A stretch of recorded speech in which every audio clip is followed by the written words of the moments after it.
So anyway, after 3 years and lots of letters and lots of bad words sent to JPL, they said, all right, we'll test it. We'll see what happens. We'll turn it on, we'll plug it in and see what happens. But if it doesn't have any fuel, it's just not going to work. But they plugged it in, and it made 50 micronewtons of thrust. Now, that's not much. That's not enough to move a marble across the table. But it's something. It's something. And when we started running the numbers, we realized that this little can of drive, if it was made 30 feet across, and you made 3 of them, you could actually move a spaceship in space with no fuel, nothing but solar panels running it. So, a new era of space travel is on the horizon. This is how we get to Mars right now. We call it the Hohmann maneuver. It's sort of like you have a game of baseball, but the catcher is on a flatbed on a train, and the train is going by at 60 miles an hour. You're on the pitching mound waiting for the train to come by, and you're going to throw the baseball as hard as you can and land in the catcher's glove. How many tries do you think it would take? You'd have to lead it a little bit. But here's the thing. If you miss the catcher, you're lost in space, baby. So the Hohmann maneuver has to be exact. We leave Earth's orbit, which is the blue circle, and we head for Mars's orbit, which is the red circle, and we catch it on the run. And if you miss, it's off to Jupiter for you. When we get to Mars, there are all kinds of other challenges. It's very cold. Now, I've been to Tibet, and I've been to base camp, which is 23,500 feet. There's not much air there. You do have to have a shot of oxygen every once in a while, or you'll get edema, which is fluid on the lungs, and you drown in your own body fluids. Mars has less oxygen than Everest. And that's the environment you have to live in. I think it's too challenging to do. So we're thinking about moving equipment to Mars, creating a habitat on Mars, and beyond that are the asteroids. This will give you an idea of what we're dealing with as far as asteroids. That's a man standing next to a typical asteroid. We've identified a lot of these asteroids, and we've named them, and we've weighed them, and we've analyzed them.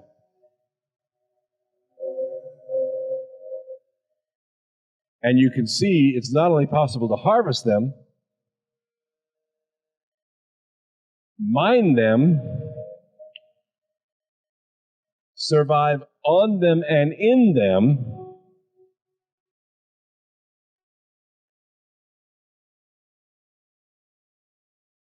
and we're not even close.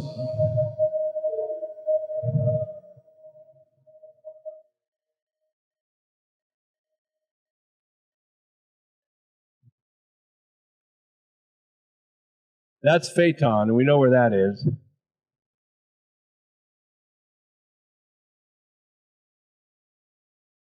Eros, which you can barely see from Earth with the telescope.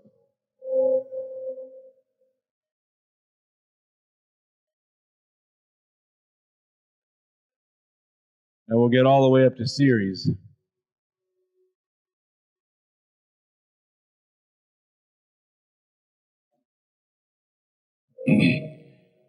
When you start getting to asteroids this size, you're talking about microgravity. They have smaller asteroids orbiting them, and you can land on them.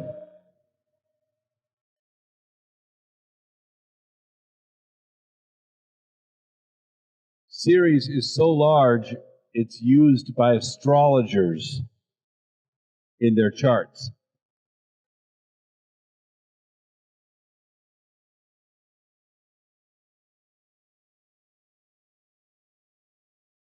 And there's Ceres, about 1 kilometer in diameter. One asteroid, and by the way, this is a rendition of the mission we just completed last year. We call it the Dragonfly. This is a A probe that went, gathered loose gravel on the surface of an asteroid, closed up, and then launched away. It fired its ion drive. I believe it was for 7 minutes and 34 seconds, and it reached a speed of about 40,000 miles an hour, and it ran out of fuel. So it's on its way to Earth at 40,000 miles an hour, and it's out past Mars. So we'll take a while to get home. This is the concept of a drive attached to an asteroid and using the asteroid as a ship in space.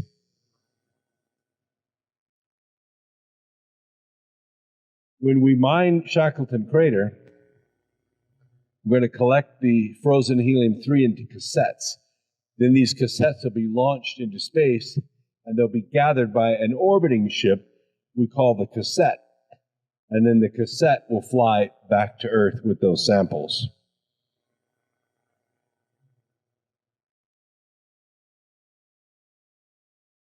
What we really want to do is use the asteroids themselves as fueling stations so that while we're in space, instead of having to go back to a planet, refuel, and then launch that fuel, using fuel, back out into space, we make the fuel in space using fusion and repair and refuel ships in space. This is the future of space travel. This is on the cover of the book. This is quite an elaborate setup. It's a big ion drive attached to an asteroid, and there are living quarters and a factory and all kinds of stuff on this asteroid. And asteroids are, we classify 3 different ways. One is C, which is carbonaceous, means it's kind of like wood. M, which is metallic, could be iron, platinum, gold, anything like that. And then there's another classification, which is a combination of the two, or frozen methane. Frozen methane is kind of like a gold mine because you get everything. You have not only the carbon, but you have the hydrogen, and you're able to make water and all kinds of things from this kind of asteroid. You can carve it up and use it. Let me see if my film's going to work here. Might have to give it a jump start. Incredibly exciting things are happening in space right now. Jeff Bezos and Blue Origin have announced a gigantic new rocket that will be capable of carrying people to the moon. Elon Musk has announced a tourist flight beyond the moon, and Robert Bigelow is planning an orbital hotel both to launch within 3 years. Bezos, Musk, Allen, Steele, and Bigelow are betting that thousands and then millions of people will migrate from the Earth in the coming decade. But for these ambitions to be real, we will need fueling stations in orbit with propellant coming from the asteroids and the moon. We will need transcontinental railroads for the solar system. Hi, I'm Joel Susell, founder and chief engineer of Transastra Corporation. Transastra has several innovations and inventions that will enable, benefit, or accelerate the development of the Translunar Railroad and build the orbital refueling stations we need. Somewhat like the public-private partnerships that allowed for the construction of the Transcontinental Railroad in the 19th century, Transastra's business plan focuses on public-private partnership as a win-win for government and private investors. We will build a fully reusable cislunar transportation network supplied not from the ground, but from space resources. There exist thousands of volatile-rich near-Earth asteroids that are more accessible by rocket from the surface of the Earth than is the surface of the Moon. Also, we now know that the permanently dark regions on the bottom of craters near the lunar pole are filled with water and other frozen volatile compounds. The industrial revolution of space will be driven by propellant mined from asteroids and lunar polar craters. Our NASA-funded cost analysis shows that we can save NASA over $50 billion over a period of about 10 years for human exploration in cislunar space. This savings will more than pay for the development of the railroad, propellant depots, and mining systems. We have a 3-phase plan. We're currently in phase 1, performing laboratory demonstrations and technology development, funded mostly by NASA, with some funding by angel investors to fill in gaps between NASA grants and contracts. Flight demonstrations of our technology will begin in phase 2 again, funded by a mix of NASA and private investors, likely shifting more to formal public-private partnerships. Finally, during Phase 3, we will set up and run resource extraction and transportation services in cislunar space. NASA will be our first paying customer. We will provide propellant and transportation services to NASA astronauts on missions of human exploration. Innovations we're working on now in Phase 1 focus on the mining technology for extracting propellant from asteroids and the lunar surface. Deep space propulsion systems that can use that propellant to transport goods and people in space. Flight system architectures of vehicles and outposts. Business model development. And technology for telescopes. To extract resources such as water, carbon dioxide, and methane to make rocket propellant from captured asteroids. Our team at TransAstra has developed a process we call optical mining. We've demonstrated optical mining in dozens of experiments in collaboration with the Colorado School of Mines and in a full-scale demonstration at the White Sands Solar Furnace Facility in New Mexico. The next step in optical mining development is a laboratory device we call the Optical Mining Testbed, or OMTB for short. The OMTB will be based on the world's largest light bulb, and it will make it possible for us to rapidly mature optical mining technology in the laboratory in a shirt-sleeve environment. After the OMTB, we will flight demonstrate optical mining at the International Space Station. To do this, we will build and fly the Optical Mining Experiment Module, or OMEM. This flight experiment will cost about $5 million and will entail propellant extraction from a real meteorite in space, and as such will represent the world's first demonstration of optical mining. TransAstra has invented the omnivore thruster, which uses virtually any fluid as propellant and only concentrated solar power as its energy source. The omnivore thruster can be developed and demonstrated here on Earth using the optical mining testbed as a power source. Recently, TransAstra has won an award from NASA to build and fly a revolutionary new type of telescope for finding and prospecting asteroids without having to travel to them. The Theia mission will be TransAstra's first spaceflight mission and will launch in a little over 2 years. Theia will enable an asteroid prospecting mission we call Sutter Survey, named for Sutter's Mill, where they discovered gold and started the gold rush in California. After that, Sutter Extreme will be capable of finding and prospecting thousands of near-Earth asteroids every year. TransAstra also has ongoing work on how to make radiation shields out of asteroid regolith and has proposed an exciting experiment module for the International Space Station that will demonstrate this technology in space. Asteroid-provided in-situ systems, or APIS, is a new flight system architecture that uses many known technologies applied in elegant new ways to exploit the microgravity, the vacuum, the background cold sink, and the abundant solar energy in space. APIS minimizes the use of robotics, massive ground-launched equipment, and costly electric power systems. The key component technologies for APIS include thin-film precision inflatable solar reflectors, lightweight capture bags for capturing and containing small asteroids, thin-film inflatable sunshades to provide passive cold sinks for trapping evolved water vapor, and solar thermal rocket technology using water as propellant. APIS includes the Honeybee mining vehicles and missions, and the Worker Bee orbit transfer vehicle, or Space Hub. APIS will support NASA human exploration missions in cislunar space, the lunar surface, near-Earth asteroids, and the planet Mars, and can save up to $50 billion as compared to current techniques. At TransAstra, we tend to agree with Alan Kay, the inventor of the PC, who said, the best way to predict the future is to invent it. All right. So I just wanted to share that with you to let you know where TransAstra was and what they're trying to do. And there are other companies I've worked with, Planetoid Mines, Lunacom, and these are companies that are either startups and then they got acquired, or they're merging with other startups to create larger and larger entities. And this is what we're moving toward. These four areas, L1 through L4, and also L5, are where we're talking about putting these asteroids or putting these large conglomerate refueling stations. These are gravity wells in Earth's orbit around the sun. We just put the James Webb Space Telescope at L2. So it's kind of hidden from the sun behind the moon. It's in a nice cold place. It's in a gravity well. It's going to sit there forever, for thousands of years, and look at space.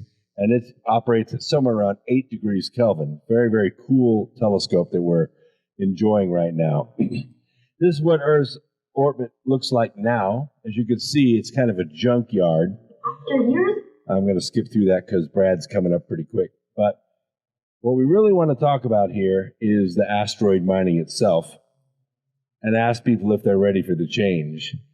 Because this will put the control of energy resources in a very small number of hands. And hopefully it won't be hands that are trying to keep the rest of the world enslaved like they are right now. Like Washington, D.C. telling the state of Alaska, you can't harvest your own oil and sell it to your own customers anymore. That has to end. These energy policies need to become more space-oriented. Let's see if I can skip through this really good. There's ice mining. Now, I have a podcast every Wednesday and every Sunday at 8 p.m. Eastern Time. It's called America Free Radio. We discuss things like this and other mysteries of the universe and of the Earth. You can always tune in and listen live, or you can pick up the archives anywhere. Rumble, Facebook, Twitch, DLive, Foxhole, Truth Refugee. We're pretty much everywhere, except for Twitter. I got banned for life. And except for YouTube. They also banned me for life. My name is Brooks Agnew. This has been Asteroid Mining, the Future of Energy.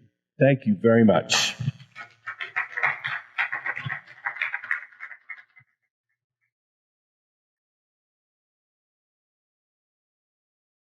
I'm a dangerous person, Brad. Yeah, I don't know. I don't use profanity. I'm not a violent person. I'm a peaceful scientist, but evidently my ideas are just too dangerous for their community. That's all right. If that's the way their community is, I don't want to be part of it. I'll make my own community.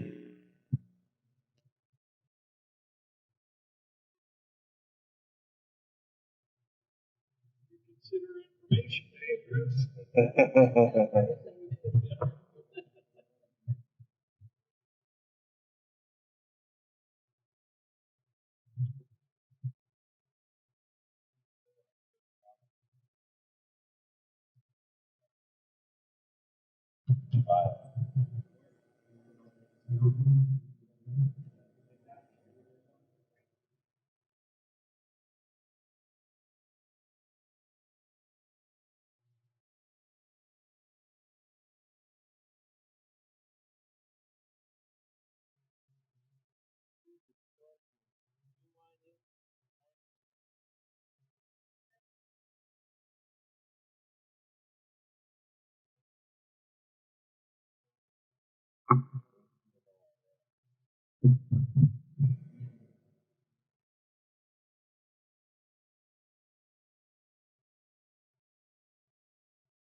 Brooks, did you get the clicker to work for your slides? Or were you doing it manually?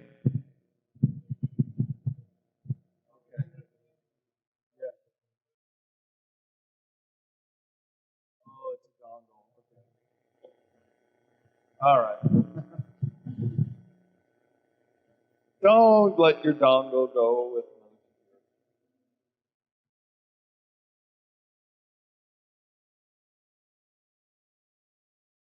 Well, let's see. Uh, get going here. Don't know if you guys know that I went to Antarctica 5 years ago. It's another talk I give. Doing that one up in Shasta next weekend. Yep, hold mic up. So our A-B guys ready back there. That's him. What's that? It's not even there. Okay, it's not that person. All right. It's really loud. All right, well, I'll talk louder then. Don't want to blast you every way. So I had this great opportunity to go down to Antarctica by sailboat, which was quite an adventure. Got violently seasick on the way down. Lost about 25 pounds because I didn't eat for several days. But it was just an amazing experience. There's Antarctica. This is a map that I use in my Hidden Anomalies of Antarctica map on the left there. And that was a NASA map that had just come out about 6 years ago. And while the area I went to is the Palmer Peninsula, that little finger there, and you can see it's all in red, meaning that there was massive amounts of melting going on. So it is a real phenomenon. There is global warming. But what this map also shows, paradoxically, in blue, there's global cooling. Yeah. And there are parts of Antarctica in blue there that are actually gaining more ice. It's colder than average. And I suppose Mother Nature, in her infinite wisdom, balances it out. And that's why we don't have catastrophic flood rise. But if that polar plateau, the big white ice map in eastern Antarctica, ever were to melt and fall into the sea, it'd kind of be akin to a glass of water that you add a whole bunch of ice to. And that would then, of course, flood the coastlines. Because as we know, water seeks its own level, and all the oceans connect in various ways. We really live on an ocean planet. This planet is covered with 71% water, and so the water would equalize and do its flooding. So, and I'll show you the Younger Dryas and some of the phases that we go through in this talk. But I start with the pre-Diluvian maps of Antarctica and the curious polygonal architecture around the world.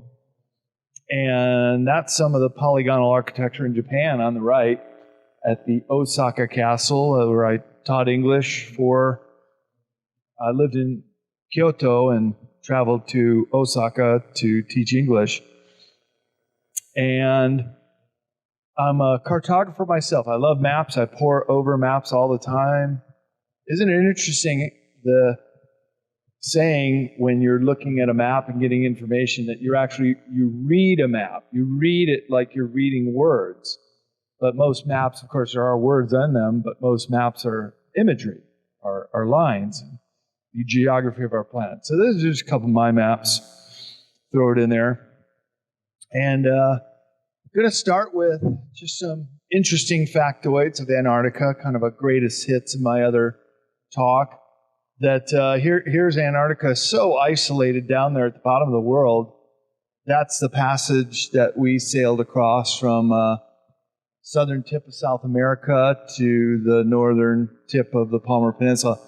As you can see, that's the closest continental landmass to Antarctica is via South America. So you get about 90% of all boat traffic, including cruise ships, that come out of Ushuaia, Argentina, which is the southernmost city of the world. And just across the Magellan Strait is Punta Arenas. And from that airstrip, most of the air traffic goes to Antarctica via the islands off of the Palmer Peninsula. And then you can fly inland to other bases, depending on where you're going. But travel in Antarctica is very difficult, very expensive, and very cold, even in the middle of summer. So you have to be a pretty hardy soul to endure. But it's an amazing place. It is very otherworldly, especially considering there are 1,350 active volcanoes around the world, but over 130 of those are in Antarctica. So you have, it truly is the land of fire and ice. And if you were to follow the mid-Atlantic ridge, which goes from Iceland, which is also called the land of fire and ice, right on down through the Atlantic there, that's all underwater volcanic activity.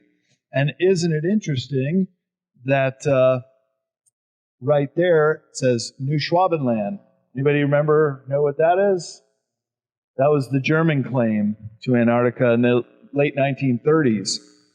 And I would propose that the Germans chose this area because of that fault line, that they were able to harness the geothermal activity, and by doing that, you have a free energy source. You also have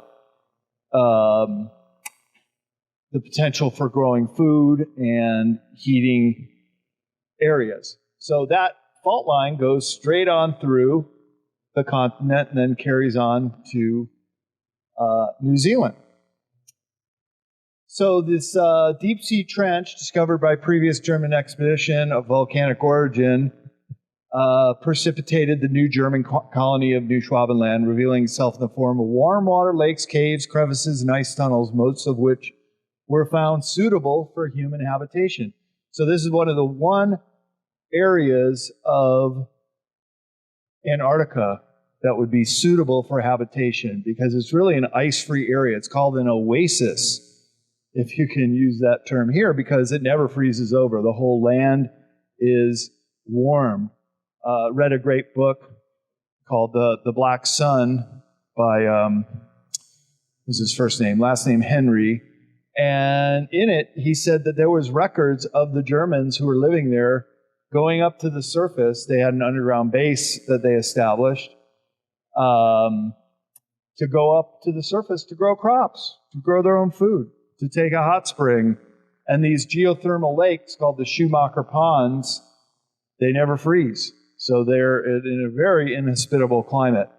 But the Germans went there. They found it suitable for human habitation with the simple addition of electric lighting. And this trench is very deep, but also has cave formations. And they got their U-boats deep into the New Schwabenland. I'm coming up with another talk I'm going to develop next year called Birds Antarctica, and I'll get real deep into New Schwabenland and the German claims there. I'm just utterly fascinated with the whole thing. And when I was going over my maps before I went down to Antarctica, I was very surprised to see that the Germans never left. After World War II, they became West Germany. The bases stayed right there in New Schwabenland, and they're there to this day. So down the mid-Atlantic ridge, 1,600 kilometers, Iceland to Antarctica is this land of fire and ice. So I was told by the director of the Palmer base, who waved us ashore, to take a picture of that. That's actually a painting on the upper left. So take a picture of that. I'll show you why in a minute. And the reason why was because of that island you see, still covered in ice, but in the 1980s, it was completely buried with the polar ice cap there.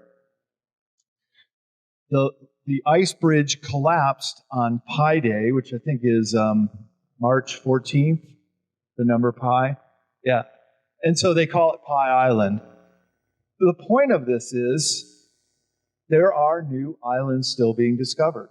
There are new land masses previously unknown just a decade or two ago that are now coming to the fore.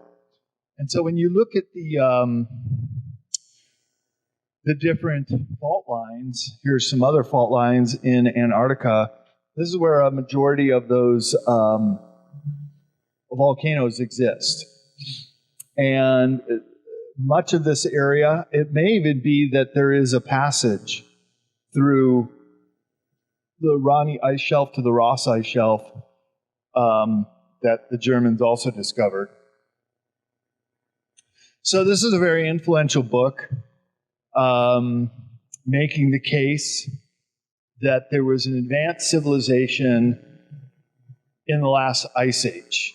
And this whole presentation, I'll be making a case that indeed there was, because we'll start with this very amazing map. And a friend of mine, colleague Andrew Collins, was just in the Topaki Museum in Istanbul and took some pictures of it, still on display.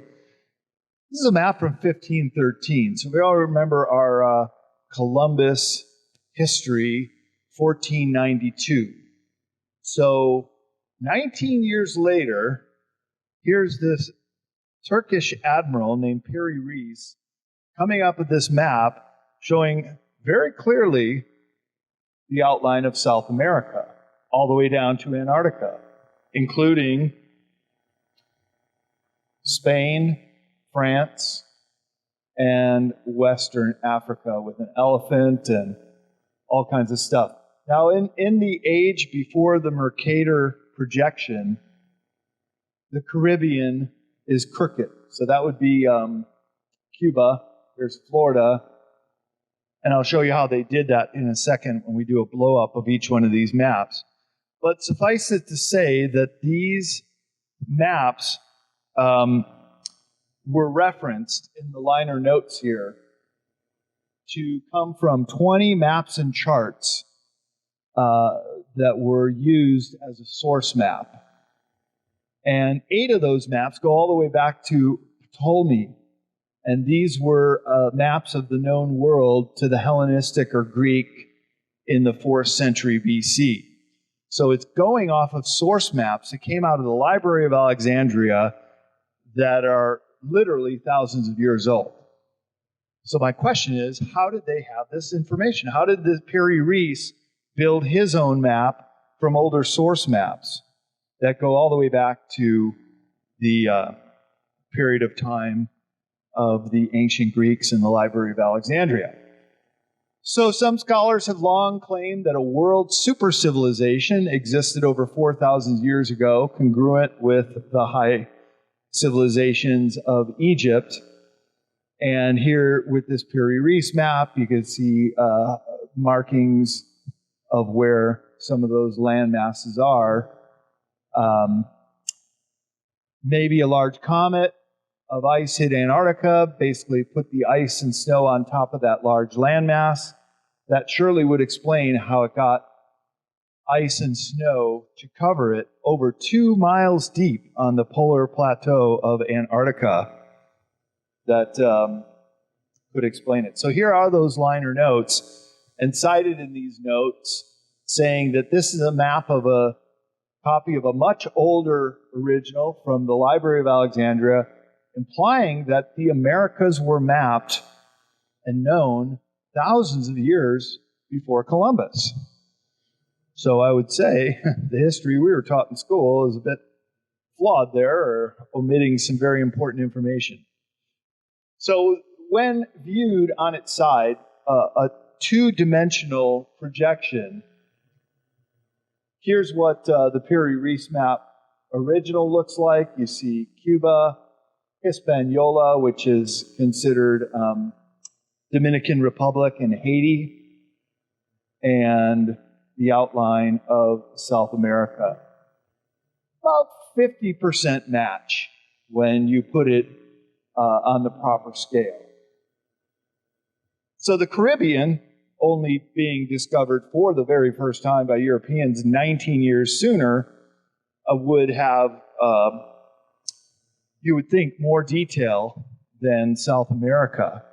clearly the Iberian Peninsula of Spain and West Africa. There's a sultanate in what is today Mauritius and Morocco right above it, which are still Muslim countries to this date. And you get these funny animals in there like the emu and elephant. And here's the blow up of the South America coast, the eastern South American coast, which is remarkably accurate, considering this is just 19 years after Columbus, which, by the way, also in these liner notes, it says that they were using source maps that Columbus used. Now, interesting point about source maps. They were considered more valuable than the treasure a ship was carrying.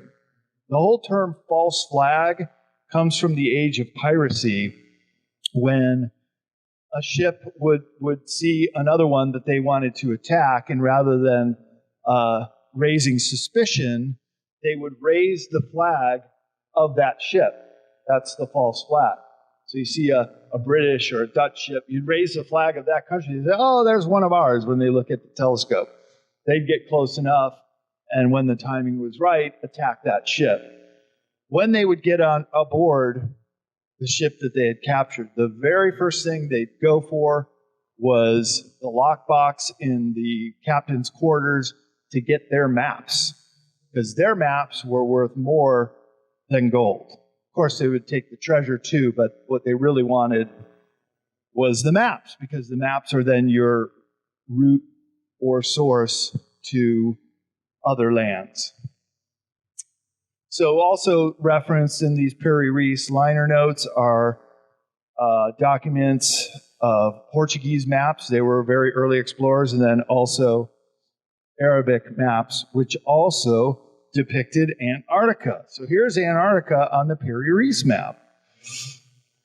And this was used with a very early use of the Mercator projection. I'm going to show you the Mercator map here in a second. And that really made the whole globe three-dimensional. But here we go, depicting islands, and this would be the Ronnie Ice Shelf. This would be the Palmer Peninsula, but these islands are still under the ice. Like Pie Island, perhaps they will be discovered in a future date. So if we take away the ice of Antarctica, there's that possible water passage between East Antarctica, West Antarctica, southern tip of South America, South Africa. So this is where the Nazis were fueling up, getting supplies, and then coming over to their New Schwabenland. And look at this. There's this huge, long fjord that went under the ice. Presumably that, too, is one of the reasons they chose this area. So here is the Ronnie Ice Shelf, and here they don't even have any islands depicted, but it could possibly be that there are. So moving on to some other maps. This is a very famous map, perhaps for reasons you'll see here in a moment. This is the Martin Waldseemüller's world map from 1507. So again, just a decade and a half after Columbus, the first map to depict the Western Hemisphere. Because Columbus went to his grave, his dying day, thinking that he had sailed across the Atlantic and discovered the continent of India. That's why we call our Native Americans Indians to this day, because they've been misidentified as being from Sri Lanka or Micronesia, areas far to the east. So it wasn't until Martin Waldseemüller came up with this map in 1507, first map to depict the Western Hemisphere as a distinct continent surrounded by water and not connected to Asia. It also marks the very first time the word America was depicted on a map. And he was Americo Vespucci, a map maker who helped Martin Waldseemüller create this. Now check this out. There it says America, very first reference, which we name our continents after. It's located way down here in Patagonia. And you can see, look at how developed southern South America already has place names and towns and villages. And this was a part that was explored and known and charted much more so than you can see up there in the Caribbean and North America. So that's where we get the name America. The real important discovery was in 1520.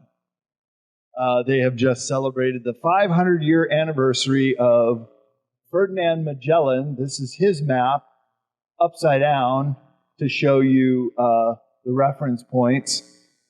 Magellan discovered the Magellan Strait here. It's like a big S. Very, very important to early mariners because they didn't have to go around the Cape of Good Hope, Cape Horn, Cape of Good Hope, South Africa. This is South America. We got to see it. It's a pyramidal-shaped island right there. Many, many shipwrecks, very, very treacherous seas if you try to go around it. So Magellan found the way through, but he presumed it was connected to the landmass of Antarctica. And I got the chance to go to San Julian and see a replica of his ship, which is depicted on his map. And then they found the voyage through. And he named it Mare Pacifico. And Pacific just means passive or calm seas, because by the time they reached it, there was no storms, but of course, it's very stormy seas, especially down there by Cape Horn. So now I'm going to show you a whole bunch of maps that show Antarctica in this early iteration of being on many of these different maps. And here they called it the Strait of Magellan. They thought that Terra del Fuego connected to Antarctica. Ferdinand Magellan, Straits of Magellan. Here it is going there through. This is the full map of this map. And as you see, as we go through the progression here of maps, North America, the whole America, start to become much more defined. Much more so than Australia, which is still kind of connected to Antarctica. But all the while, they believed that there was this southern continent.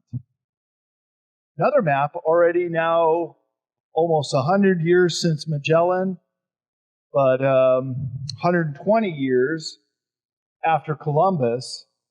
Look at all the place names, even on the West Coast. And they're still thinking that Terra del Fuego, which was named in Spanish, the land of fire. So when I get down there, I'm thinking, oh, cool, we're going to see a whole bunch of volcanoes. It's going to be quite dramatic. There are no volcanoes down there. It was named because of the Patagonian giants who created these big bonfires. And when the first mariners were going through, following the charts and maps to get through the Straits of Magellan, they would see these bonfires and really, really tall giants. If any of you saw my Giants talk 2 days ago, I mentioned this as well and showed you some of the Patagonian giants. And here's a depiction of them right there. That's how big they were. You guys think I'm tall. Look, there's a European, and there's the Patagonian giants. All but extinct now. There's none of them left. They're long gone, as are most of the native people in Chile and Argentina. But here is the Mercator map. So it came out in 1569. This was very revolutionary because for the first time, it's showing the whole globe three-dimensionally. And you can see the roundness, kind of like the globe we have of today, and how North America is now pretty well set. But still, you have this connection right there to this large landmass now known as Antarctica. And Antarctica got its name from the ancient Greeks, who presumed that there must be a southern continent to balance the northern continents. So they got the name because in the northern hemisphere is a constellation called Arctos. And the opposite of Arctos on the bottom of the world in the southern hemisphere, where all the stars are different, by the way. I think you all know that. You can see the Southern Cross is like our Big Dipper in the northern hemisphere. But they presume that there must be this southern pole and continent that they called Antarctica, or the opposite of Arctos. Antarctos became Antarctica. This is another very important map from the Chinese. Were making their voyages to North America, South America. Interestingly enough, there's Antarctica in 1421 when the Chinese were charting the high seas. I'm taking a full look at the Mercator map titled The New and More Complete Representation of the Terrestrial Globe Properly Adapted for Use in Navigation. So navigational maps that are very important. As I said, first thing that pirates would want to steal are the maps of the ship. And Mercator is named the inventor of the modern world map. And this presents a contemporary knowledge of the geography of the world and at the same time correct the charts that were used earlier in such a way that they would always add new information. Now you have Australia popping on the scene. Great big landmass here still, undefined, terra incognita, the unknown lands, as it was called in the early maps. And the whole northwest of North America, terra incognita, the unknown land. So as the world became explored and known, you start to have more additions. Now here's an honest map maker who knew that there was a coastline of Australia but hadn't got up here. They call it Nouvelle Hollande because the first discoverer of Tasmania was a mariner named Abel Tasman, a Dutchman. So just like New York was New Amsterdam, Australia was actually originally a Dutch claim, but then the British overpowered them and basically came in. But what I want to show you with this map, so now we're all the way up to the year 1737. The continents are becoming well-defined, but here you have that opening between West and Eastern Antarctica. So was this also based on a source map that once showed Antarctica free of the ice? Well, quite possibly, because he's got very detailed lines. It's not like he's not representing the coastline where he doesn't know where it is, but he is representing what he thinks he knows. And looking at another map, this one actually earlier, but showing Antarctica as it would appear when it was covered with ice. And I'll tell you, the ice landmass extends far out, especially in the winter and spring. The ice grows and then it calves off into glaciers. The first thing we saw on our sailboat going over there was 30-story tall icebergs.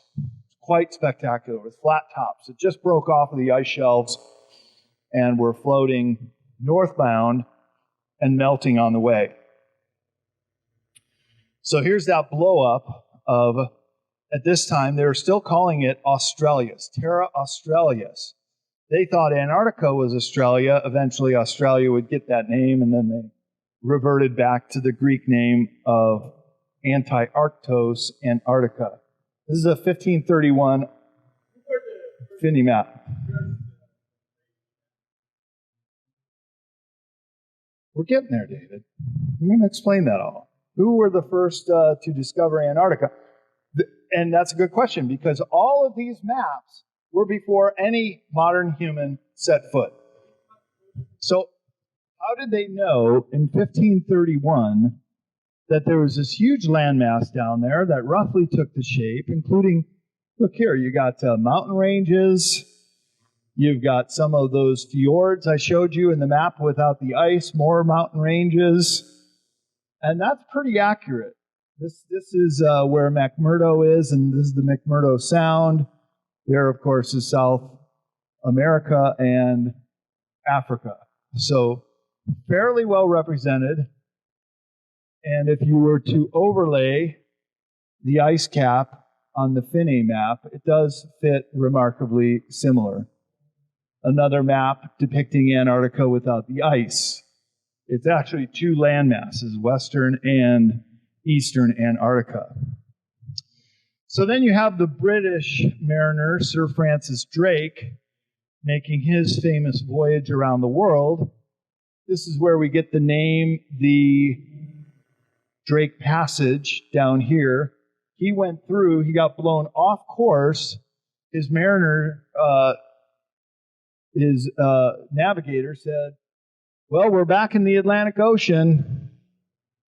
And they said, well, after the storm laps, let's just keep going back to the Pacific. So he was the first mariner to determine that Terra del Fuego did not connect to Antarctica, but he did not sight Antarctica. Still, at this point, no modern human has been there. So I love this map. By the way, there's a whole dozen more early maps that also show Antarctica. But at this point, now we're all the way up to the year 1794, and this map was taken from the route of Captain Cook. And on the liner notes, he was the first mariner to circle the Southern Ocean, which, by the way, is now the 5th recognized ocean of the world. You have the Arctic, Atlantic, Pacific, Indian, and the Southern Ocean. So you want to win a bar bet, you can thank me later, 5 oceans of the world. So he circumnavigated Antarctica, never caught sight of the continent. So he goes back to the Academy of Sciences in the UK, said there's no such thing. Already at this point, New Zealand, look at how well-defined Australia is at this point. The whole world is now coming into view. But because Captain Cook made no sighting of Antarctica, just a few islands, there it goes, poof, disappears. Now it no longer exists. For hundreds of years, it had been on all those maps. Now it's gone, but now it comes back. This was a map that Catherine and I found. I was like, wow, look at that. In 1940, this is still Terra Incognita. This is one of those pull-down school maps. You guys remember those? Yeah, look at this. They don't even know that the Palmer Peninsula connects. This is kind of funny. Hearst Land, Rockefeller Mountains. Over here, it's not on this map, but there is also the Rothschild Island, which when I was going down there, I talked to my colleague, Michael Sala. He does a lot of Antarctica research. He said, what do you know about the Palmer Peninsula? Anything you could tell me? He goes, yeah, try to go down to Rothschild Island. Apparently they have a big HARP weather manipulation machine down there. And there's some truth to that because when Greece was having their terrible wildfires about 5-6 years ago, the first round, Dabu 7 came up with this video showing these frequency waves coming right from Rothschild Island up and around the world all the way to Greece. I'm serious. It's a private island. Yep. It's so hard to get down here, David, it would be almost impossible. Nobody would go there. I mean, we got to about halfway. I think this is Rothschild Island. We got to right around there. Yeah, there you can see the Drake Strait. Here is where we left. This is the Beagle Channel, named after Charles Darwin's ship, the Beagle, which, of course, he did his famous route there.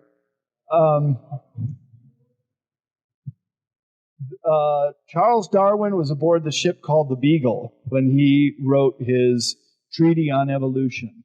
When he went to the Galapagos Island and noticed there was all these different species of finch, and he saw that each species of finch on each one of the Galapagos Islands had a different beak, and it was modified for the kind of food that they ate. So whatever kind of seeds or berries or nuts, he never went there. He just went around and then up. But this is really interesting.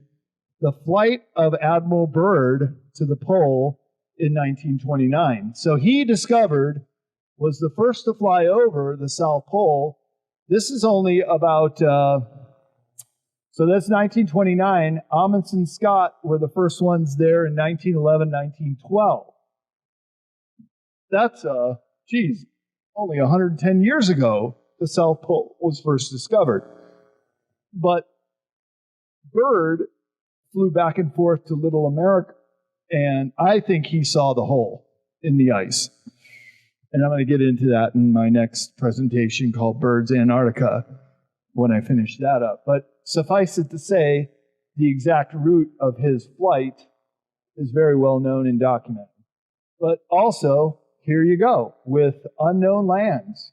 Even in 1940, they had no idea what was going to be under the ice there.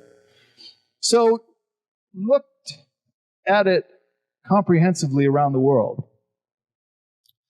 There is what appears to be this energy grid with dozens of these sacred places that just happen to be on this grid. So now we're going to go ashore. We're going to go on land. Yeah, so many sacred places. I do a whole series of books. They're on my table. You want to check it out about sacred places. So now going on land, I want to show you this builder race, as they're now called. This antediluvian, pre-diluvian, it's kind of the same word. This is before the flood civilization that left its mark in the form of megalithic building. This is Sacsayhuaman, right above Cuzco. So this is at 13,000 foot elevation. Just down in the valley there is the city of Cuzco in Peru. That is at the elevation of 11,500 feet. You go up this hill, and you have these massive 70-ton megalithic blocks that came from a quarry a few miles away. How they got them there, how they interlocked them and built them so precisely is quite the question. A ritual, staging site.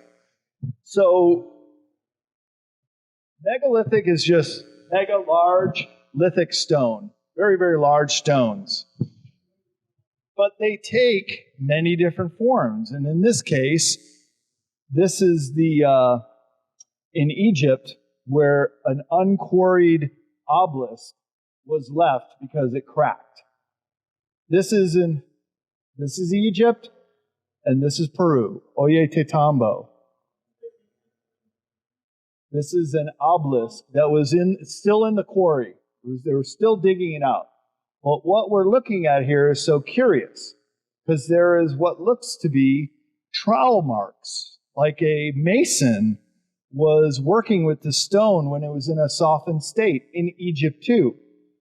So I do a whole other talk on this, and on our tour of South America was Brian Forrester, very famous archaeologist, and also Nassim Haramein, who is a New Age physicist. And they were discussing, and Nassim is actually working on this in his laboratory, this cold plasma technology that basically can soften stone to the point where they can mold it. And this would then explain this utter precision in some of the fitting and megalithic stones. This is up at Machu Picchu.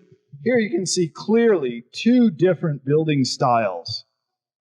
Yeah, and the Incan often told the Spaniards that we inherited these megaliths. They were already there, and why wouldn't you just use fantastically built buildings? But look at how they just kind of flow and almost melt into each other. Yeah, with these very, very unusual angles, and I'll show you a whole lot more of that.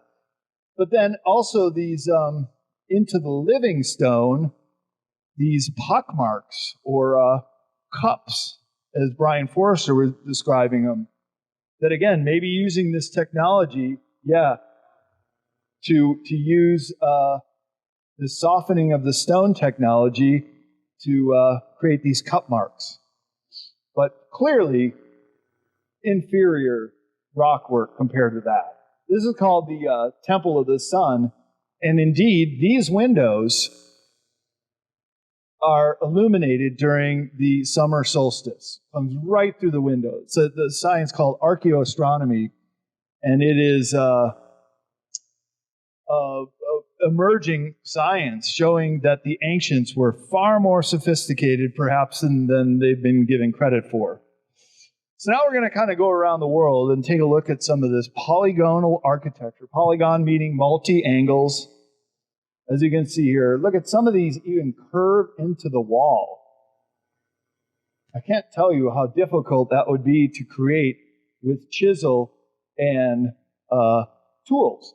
By the way, none of these megaliths ever show any marks of being chiseled. They're always this softening, they call it the marshmallowing, this smooth angles that go down into the fitting, and then all these just so unusual shapes. But by the way, using this technique of building makes them earthquake-proof. So there is a purpose for doing it. Yeah, it holds itself in much better than just perfect rectangles. Here again, pre-Incan, Incan, Spanish. What happens when an earthquake hits? This just pulverizes. That just crumbles. These crack and sometimes fall. The megaliths stand. Well, why don't you just hang on? We might show you something here, David. You might learn something about your home country. Because let's stay here in South America for the moment. More of these Incan ruins built smack on top of the older pre-Incans. And then when the Spanish came, they would often put their cathedral on top of that. So when I showed you that map of all the sacred places around the world, it's also indicative of all these successive cultures finding the power of place and then building on top of older ruins. Here are some very unusual angles. This one just blows me away. Why would you go to all this trouble when it could just be a perfect rectangle, unless they were trying to leave us with a message, such as, hey, I dare you to try to build this, because it's a lot harder than you think.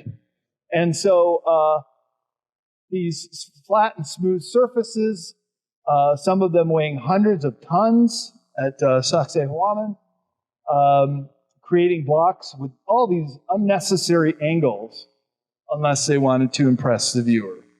I think they have done that.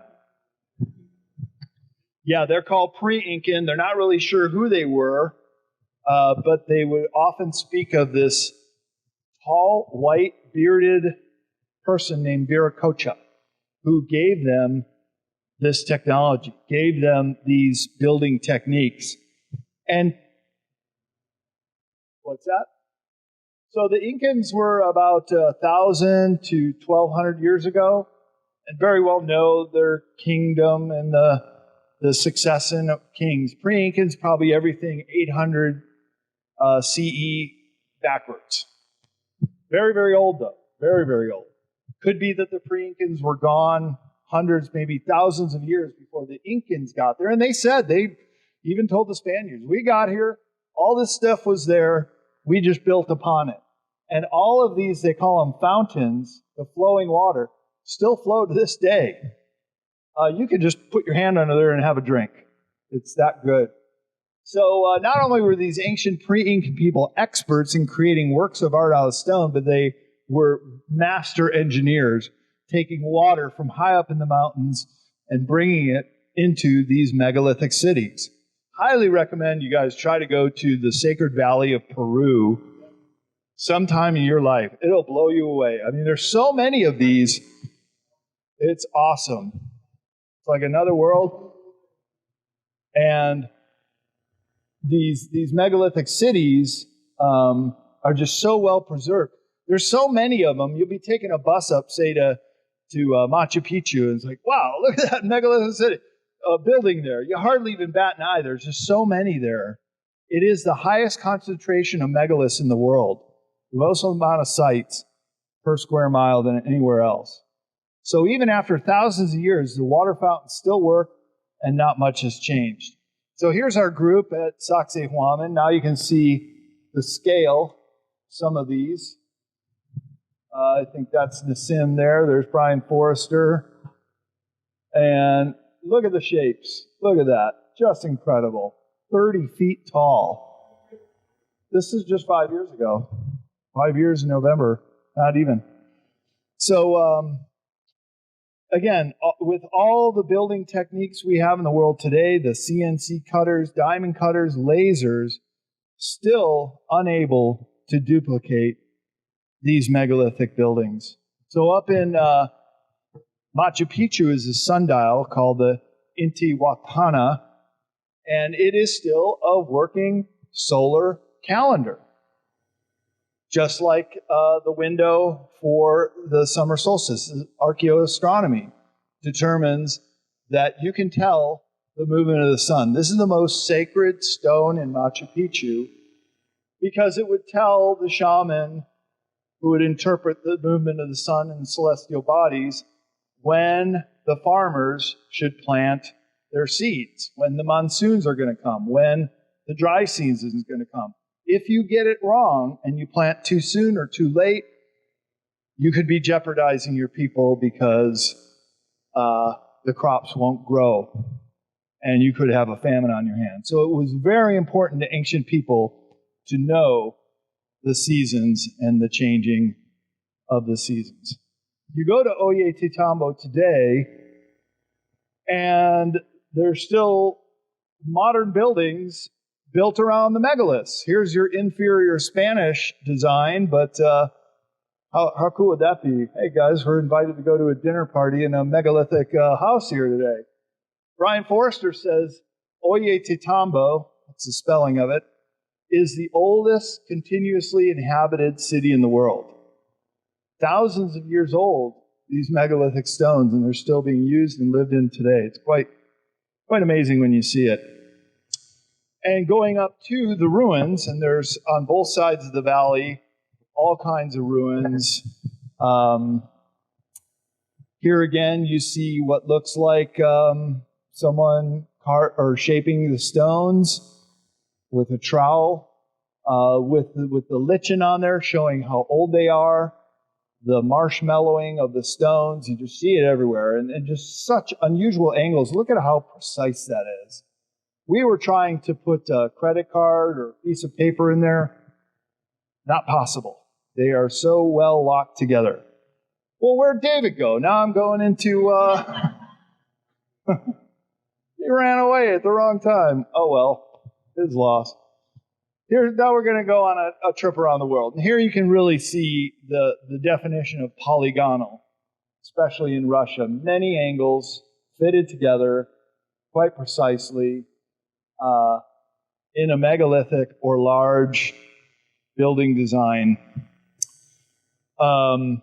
Makes you wonder, were they all built by the same constructors? Was there this antediluvian civilization? Here, look in Egypt again, putting the curve into the megalithic design. Why would you go to all that trouble? Unless, of course, you're master builders and that's what you wanted to do. Here's Baalbek in Lebanon. These are some of the largest hewn stones in the world. See the size of a person there? There's Hugh Newman. And these stones are just so massive above other megalithic stones. There is no crane in the world that could lift these big ones. How they did it? Well, we have some ideas. We were talking about it on this tour, and one of my episodes on Ancient Aliens, I talked about auditive levitation, which is understanding that every bit of matter has what's known as resonant frequency. So every bit of this hard third-dimensional reality can be matched with frequency that could render it weightless or perhaps even crack it. So the example I often give is, think of an opera singer is able to shatter a wine glass with her voice. So it can be done. But when you scale it and match the resonant frequency of these blocks, then here's a lost technology that we're only playing catch-up. You can watch videos on YouTube of levitating bowling balls, of frogs that are not harmed, they're kind of flapping around. And the whole premise is that these megaliths were built using some of this lost technique. How could they generate these frequencies? I would just say using a kind of technology that was able to move them. Have you guys ever heard of the Coral Castle in southern Florida? So this little guy named Edley Scalien, he was building this megalithic structure called the Coral Castle. If you're ever in the Miami area, go down and check it out. It'll blow your mind. Working alone at night, and he would have these cones in his hand. The kids would spy on him, and they saw him do this. And he would get blocks from a quarry right next to the Coral Castle, lift them up out of the quarry, and then fit them in place in one night, all alone. So when asked, how did you build the Coral Castle, Edley Scalien said, I knew the technology that was employed in ancient Egypt. So it's like he remembered it and then put it together in his own way and created it. So how he did that, I don't really know. But I think he was using that auditive levitation technique. Here in Ethiopia, now we're on the Horn of Africa. Look at that. Why do you got to go to the trouble to build a megalithic stone building and put this little fitter stone in there, but really, really big stones here as well. So we're going around the world. You'll see they're literally on every continent. And I find this really interesting, that the ancients may have known that old maxim, as above, so below. As within, so without. So above is polygonal stone masonry of the ancient Roman amphitheater, and below are plant cell structures under a microscope. Look at how similar that looks. It's like polygonal architecture on a microscopic scale. And it was Hermes that said, as above, so below. Moving on to Italy, so many megaliths in Italy. Italy and Greece are so much older than we have given them credit for, much, much older than the Romans and ancient Greeks.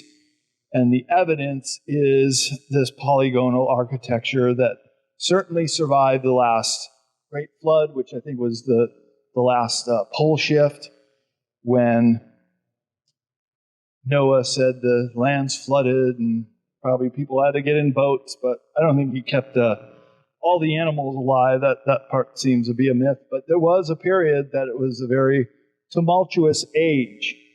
And India, another country extremely old, with all this megalithic polygonal architecture. So as we keep moving through the Mediterranean area, you have the island of Malta. I've been there. This is the oldest temples in all of Europe are on Malta. Similar design, these curved architecture, perhaps representing the female womb, where rituals could be done. And here's Greece, very, very old. Just right below the Parthenon are some of these megalithic polygonal architecture. Looks similar, very similar to Peru, doesn't it? Same kind of shapes, the marshmallowing. And then occasionally you'll see these little outcroppings, which were much more pronounced in Peru, but these little bulbous sections of the megaliths that could have been the result of the stone in a state of solidifying. Gravity could have pushed out a little those little bumps. Nobody really knows why they're there. But here, now we're moving all the way across to Japan, a place I lived for 14 months. I went and visited the Imperial Palace in Tokyo, as well as I lived in Kyoto, and I worked in Osaka teaching English. And I remember going to the Osaka Castle, which the wooden castle itself totally destroyed in World War II, but they didn't destroy any of this. The base foundation of a lot of these Japanese castles were built with megalithic building techniques. What's that? Oh, nothing. Here it is in Osaka. See, all modern. That it's called a donjon, the top part of the Shogun Castle. That's a replica. That's all been rebuilt. But you can see the extent with the moats and the megalithic structures around the foundation leading up to the protective castle itself. Closer you get to the Osaka castle, the more unique these patterns become and the size of these megaliths. And then there's this little one-off at the Osaka castle called the Masuda Iwafuni stone. Very precisely cut, carved, but nobody knows what it was used for. Quite interesting. Shooting back to Europe here in Bosnia, which is in the Mediterranean area, the Balkans, megalithic structures. Not far away is Albania. This one's really interesting because you have this gleam, this polish. And another word for it is vitrification, which is literally the melting of stone from heat that was so hot, there's no fire or torch that could do that. Could only be done with some kind of technique, such as atomic bombs. There are structures in Scotland where the stone is literally melted over itself, this vitrification, as well as in Egypt.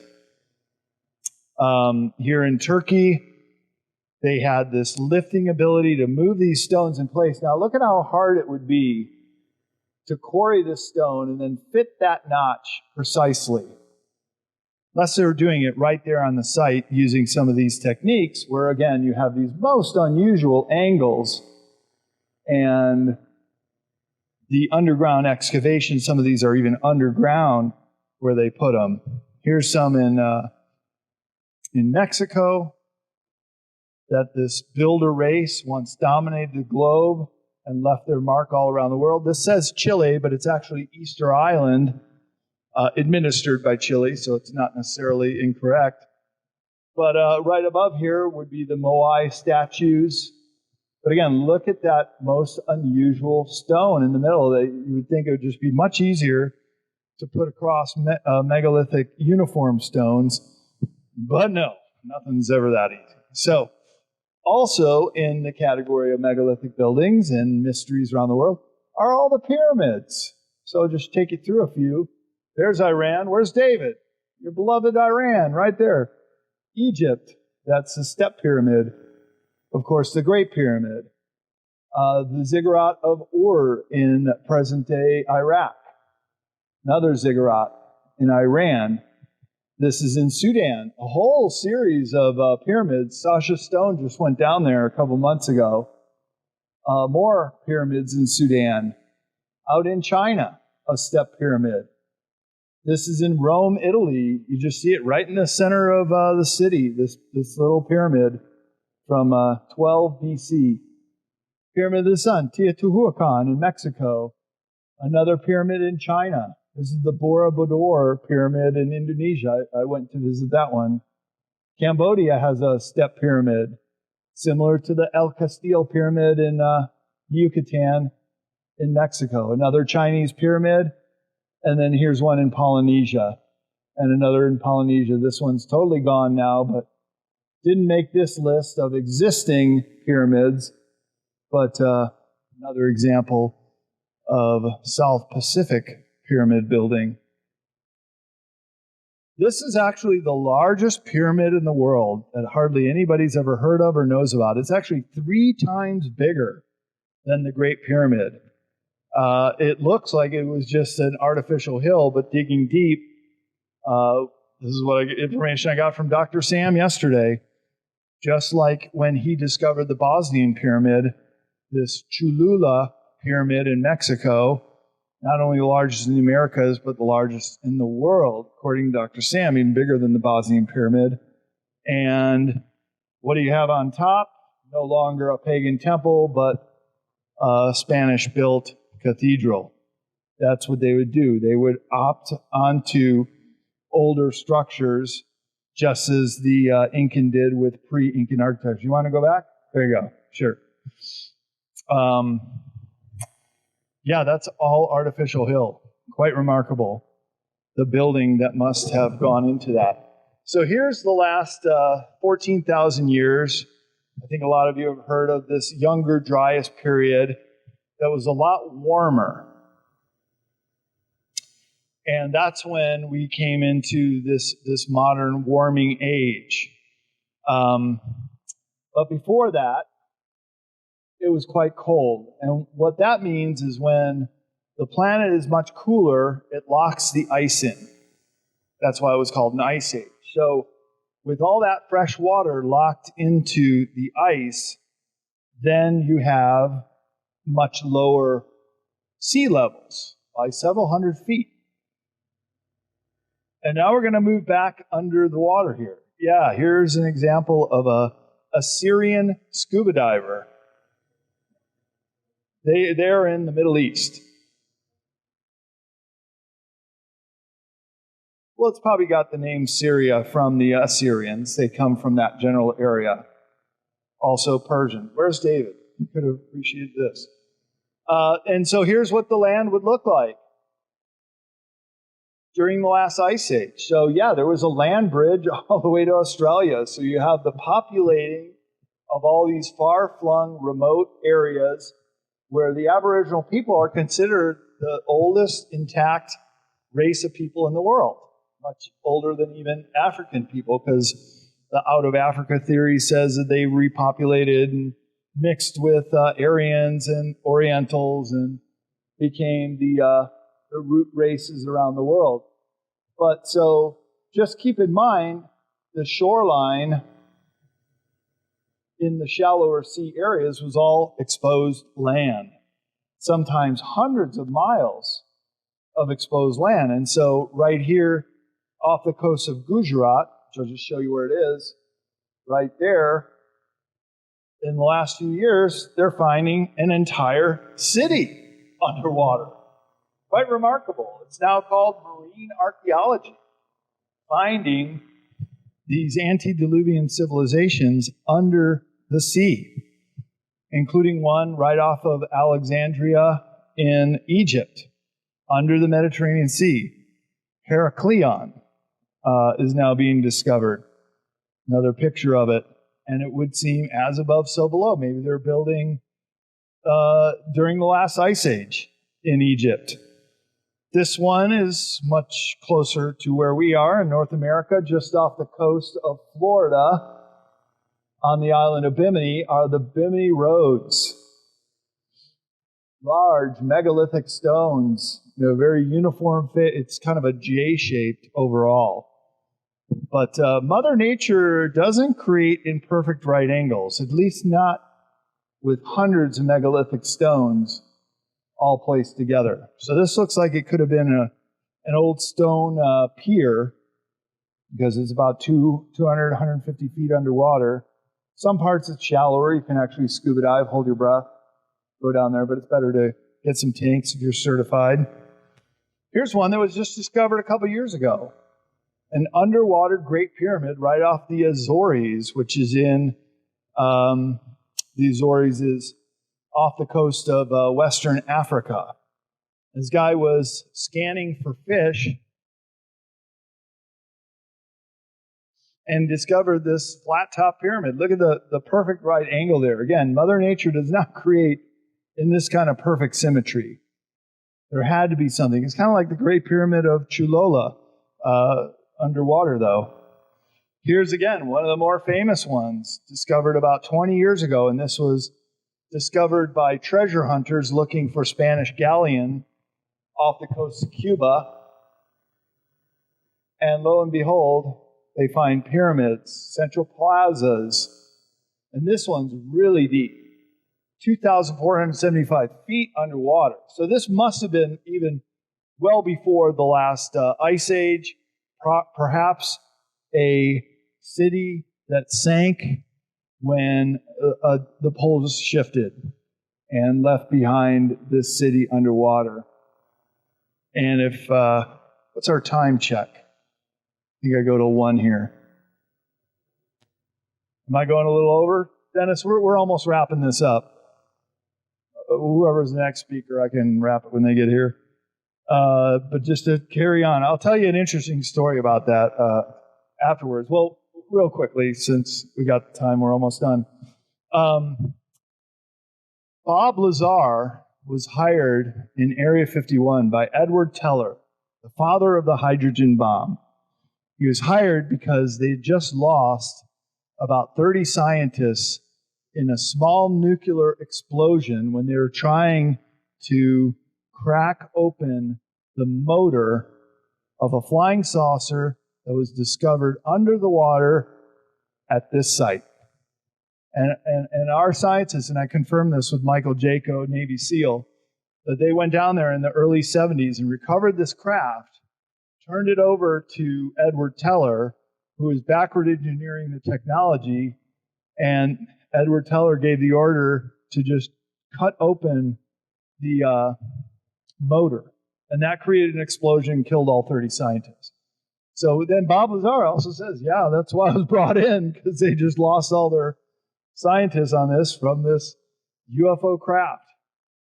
Well, here's got to be one of the most intricately designed and best preserved underwater archaeology, and this is off the southern island of Yonaguni, which is the southernmost of the Okinawa Islands. This, too, only discovered in the last 20, 25 years by an abalone diver, and then he discovers this, and now it's being mapped out and charted. It's not just the central upper terrace, main pool, main terrace, but there's also carvings on both sides. So something that could really only have been done when the water levels were much lower, because how do you carve on this scale underwater? It's nearly impossible. Lake Titicaca is a picture I took, highest and largest alpine lake in the world, spanning between South America, the countries Peru and Bolivia. And this was the source of Incan lore, where the people came from. Indeed, there are ruins under the water in Lake Titicaca, and it's kind of murky. It didn't come up with many good pictures, but that's what it is. It's the sacred geometry built by this builder race of a long time ago, and now we're just picking up the puzzle pieces now, put it together to see that there was a civilization on the Earth that knew where Antarctica was, that passed that down through source maps, that built in this polygonal megalithic, and even larger than megalithic, are called Cyclopean architecture. That's when you're getting 70 to 100 tons like Baalbek. That's Cyclopean architecture, but showing that this was a very sophisticated culture that knew the Earth being round with many different features on it, showing us that there was this very advanced high-tech civilization. So thank you guys very much for coming. That is it. Got a lot of this information. Thank you. In my esoteric series of books, I suppose I'll head over there pretty soon. If you guys want to follow me in there, we can take up this conversation sooner. But really appreciate you guys coming out. Thanks so much again.